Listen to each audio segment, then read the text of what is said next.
को मिलेगा इंसाफ। तो बस मेरे को भी यही उम्मीद है, लास्ट मैं यही रिक्वेस्ट करूँगा कि मेरे भाई के साथ न्याय हो।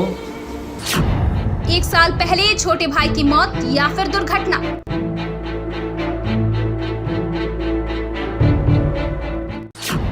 पुलिस ने क्यों छुपाई परिवार से चीजें? कोर्ट में केस हुआ रिओपन। फोटोस में साफ ब्लेड का निशान दिखा कर मतलब मरे मरे को भी मार रहे हैं उसको। मेरा भाई बहुत ही शरीफ था, उसका बेचारे का कोई कसूर नहीं था, उसको मारा गया है। क्या कईयों के खुलेंगे राज? वकील की हत्या के पीछे कौन? तो उनकी भी रिपोर्ट आ गई थी मेरे पास अभी। उसमें भी साफ दिखाया गया कि पुराने पुलिसकर्मी और ये जो मैंने नाम लिए इनके सारी इन्हीं की मिली भगत है। प्लांटेशन है, सब कुछ प्लांटेड है।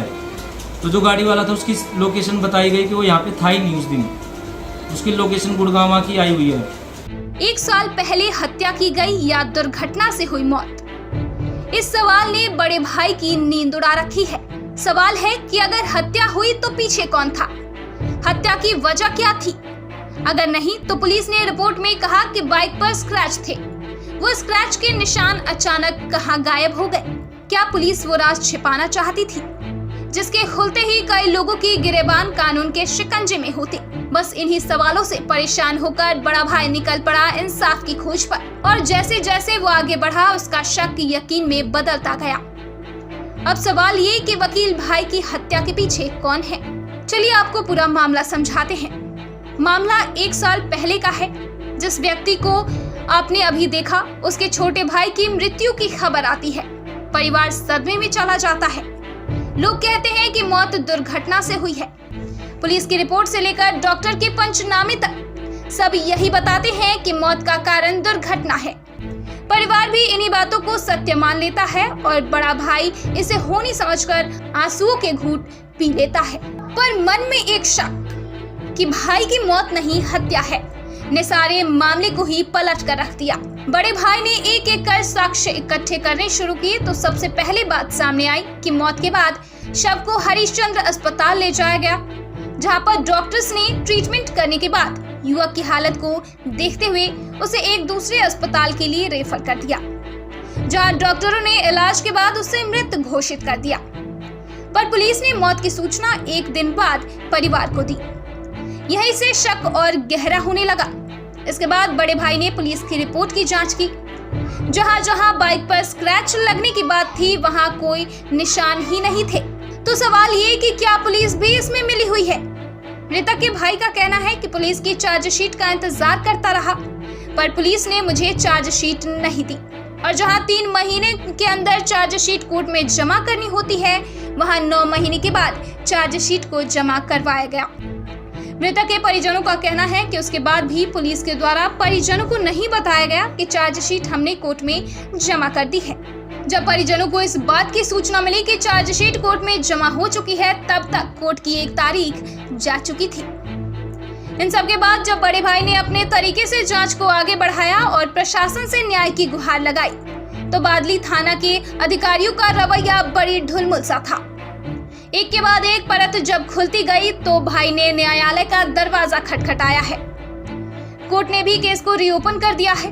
बता दें कि मृतक सिविल जज की तैयारी कर रहा था और पेशे से वकील था। तो क्या इस मौत के पीछे कोई हार्डकोर क्रिमिनल है या फिर कोई रसूखदार? ये सवाल बहुत से हैं।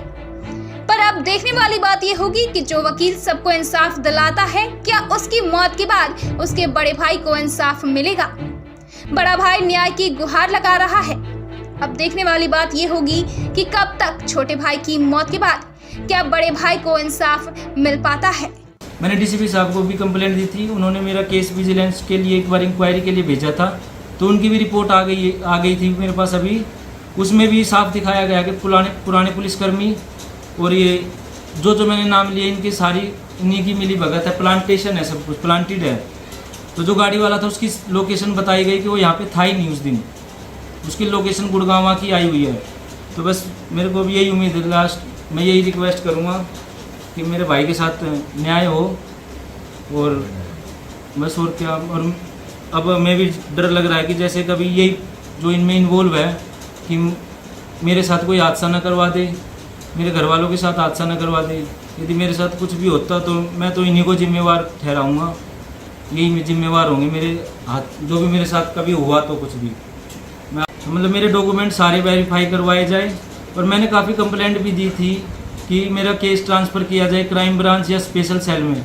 मेरे को बिल्कुल भी उम्मीद नहीं थी कि बादली थाने से मेरा काम, मेरे भाई को इंसाफ मिलेगा, क्योंकि उनके ससुर वहीं पे जॉब करते रहे हैं, उनकी सारी मिली भगत रही है वहाँ से काफ़ी। तो काफ़ी बार मैंने बोला कि क्राइम ब्रांच में वो किया जाए, मैंने कंप्लेंट भी डाली। मैंने special CP sir Ravindra Yadav ji को भी मैंने कंप्लेंट दी थी कि सर मेरा केस रिक्वेस्ट है कि क्राइम ब्रांच में ट्रांसफ़र करवाया जाए, पर वो अथॉरिटी शायद मेरे ख्याल से जज साहब के पास ही होती होगी, मेरे को नॉलेज नहीं है इस चीज़ की। तो उन्होंने यही आश्वासन दिलाया गया कि मेरे को कि यार बादली थाने से ही हो जाएगा, पर मेरे को नहीं लगता कि हुआ कुछ, अभी तक कुछ नहीं हुआ। चार्जशीट भी अभी तक मेरी कोई जमा नहीं हुई नई वाली चार्जशीट। मेरे को यही डर लग रहा है कि वो पुरानी वाली चार्जशीट में ही उनकी कमियों को ही फिर छुपाया ना जाए। तो आप चाहते हो एक अलग से टीम गठित की जाए? हाँ, मैं यही चाहता हूँ कि मेरे रिक्वेस्ट ही कर सकता हूँ कि स्पेशल सेल है क्राइम ब्रांच से मेरी चार्जशीट, मेरी पूरी फाइल, मेरे सबूत एक बार उनको भी दिखाए जाए, अलग टीम को भी दिखाया जाए, थाने वालों से अलग। मैं वो सारे सबूत है मेरे पास, एक एक चीज़ है। तो उस पर मैं वही मेरे 28 तारीख को वो लिखी गई मेरी FIR, जबकि 27 तारीख को इंसिडेंट हुआ जो भी बताया गया घटना। और किसी एक छल्ली वाले जो प्लांटेड एक छल्ली वाला था उसके ब्याह पे गाड़ी लगा दी गई, गाड़ी में प्लांटेशन है सारी, विजिलेंस की फोटो उसमें साफ ब्लेड का निशान दिखा कर, मतलब मरे को भी मार रहे हैं उसको। अभी क्या आप गुजारिश करना चाहोगे? पिछले 1 साल से लगातार अपने भाई को, छोटे भाई को इंसाफ दिलाने के लिए आप थानों के चक्कर काट रहे हो, अब क्या मांग करते हो उच्च अधिकारियों से? मतलब मेरे भाई को इंसाफ मिले, मतलब उसको न्याय मिलना चाहिए। वो एक वकील भी था, मेरी तो यही हाथ जोड़ के गुजारिश रहेगी जज साहब से भी और सबसे ही कि मेरा भाई बहुत ही शरीफ था, उसका बेचारे का कोई कसूर नहीं था, उसको मारा गया है और बस। और तो बस आपके भाई को हमारे तो यही वो है कि उसको हुआ क्या, हमें आज तक यही नहीं पता। ये बार बार एक्सीडेंट बोल रहे हैं, मैं बार बार यही बोल रहा हूँ कि मेरे भाई का एक्सीडेंट नहीं हुआ है। मेरे दिमाग में डाला जा रहा है कि एक्सीडेंट हुआ है। मैं सबूत मैंने बोला कि प्रूफ करो, ये फ़ोटोज़ क्यों नहीं दिखा रहे, बोल रहे कि ऐसे ही हो जाता है कि बाइक पे नहीं लगती, और मगर नहीं लगती तो इतनी चोटें जो सर में जो एक गहरी चोट है वो कैसे लग गई, और ना स्क्रैच मेरे भाई की पूरी बॉडी पे, ना रगड़, सिर्फ उन रगड़ों का कैसे दिखाया गया, खून के धब्बे को जमा के। और बाइक चोरी हो गई, दिखाया इनके थ्रू। 27 को रात को चोरी हो गई, दिन में वहीं पे खड़ी थी, रात को चोरी हो गई। फिर मैंने मैंने जांच पड़ताल करी, रात के फ़ोटो आए, वहाँ के छल्ली वाले फ़ोटो खिंचवा रहे हैं, बाइक स्टार्ट है। और 28 तारीख को इन्होंने बताया कि वो चोर पकड़े गए, उन्होंने किसी को मार पिटाई करी है, और उसकी भी FIR उसी थाने में लिखी गई, बादली थाने में। हमारा जो केस की रजिस्टर्ड हुई वो भी बादली थाने में, और जो कॉल हुई थी वो कॉल बता रही है कि अलीपुर थाने कॉल गई हुई है।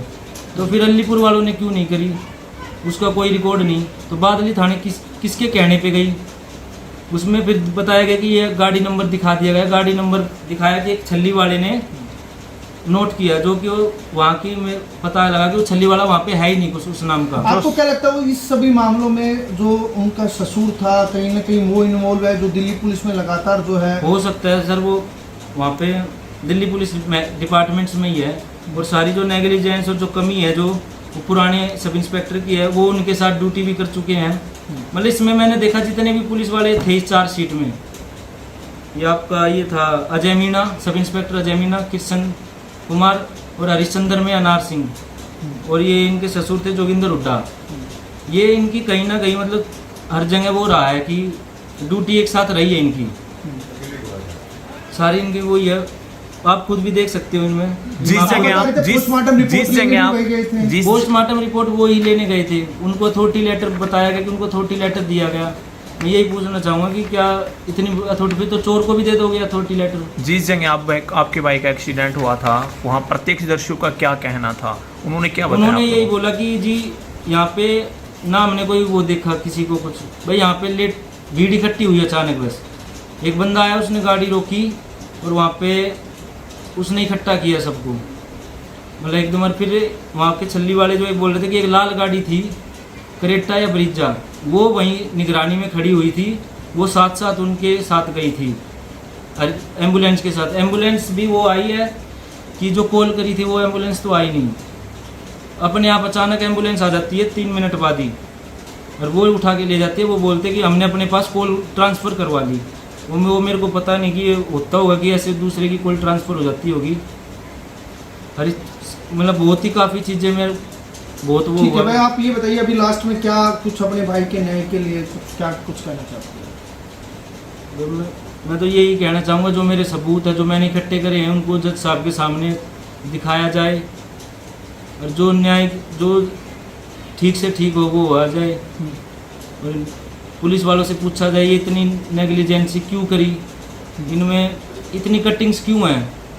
हॉस्पिटल में पूछा जाए कि एक हॉस्पिटल में एक चोट दिखा रखे दूसरे में इतनी कैसे हो जाती हैं। बड़े डॉक्टरों से दिखाया जाए, मतलब बड़े डॉक्टरों के साइन क्यों नहीं है उनके, मतलब सारी चीज़ें बहुत चीज़ें मैंने देखी। मेरे जो फोटोज है, मैंने रिकॉर्डिंग्स है काफ़ी चीज़ें, जिसमें एक रिकॉर्डिंग थी कि उनके ससुर खुद कह रहे हैं कि मैंने गाड़ी प्लांट करवाई। बाद में पता लगता है कि गाड़ी प्लांट हुई थी वो उनके ससुर ने करवाई है। तो फिर